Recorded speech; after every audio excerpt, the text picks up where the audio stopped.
Bonjour à tous et bienvenue sur Développement Facile. Donc on continue ensemble, je vous donne toutes les clés pour apprendre à utiliser le framework JavaScript jQuery.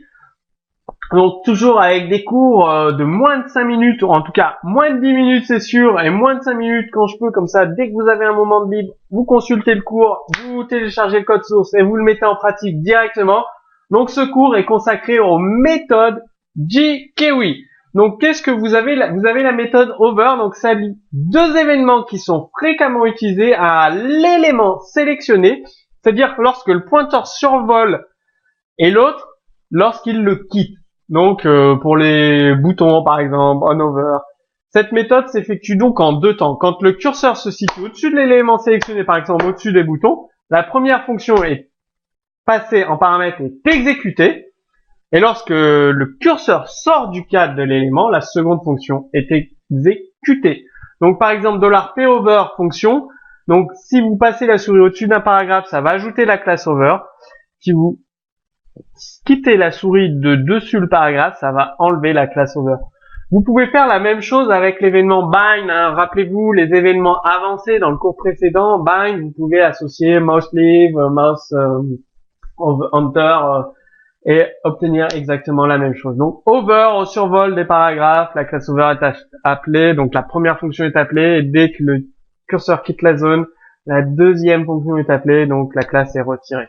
Cette méthode retourne un objet jQuery. Vous avez toggle que vous avez vu énormément de fois, donc dans plusieurs exemples. Je vous en reparle parce qu'elle est très pratique. Cette classe toggle, vous allez sûrement l'utiliser dans vos sites HTML5. Donc ça permet de...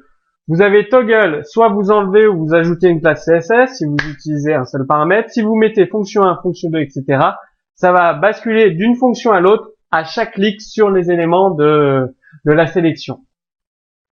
Attention, toggle, ça masque l'élément sélectionné.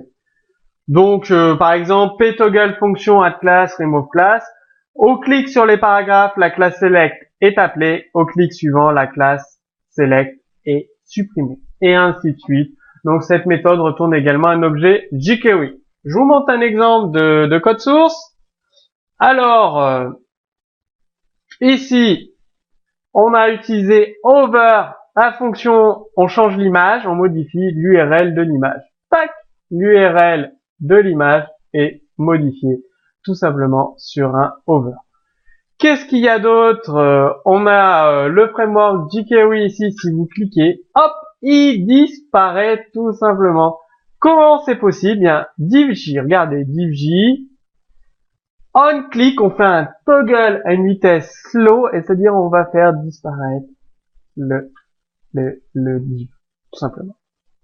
Bon, retrouvez le code source sous ce cours vidéo, téléchargez-le, surtout mettez en pratique les informations que je vous donne sur jQuery.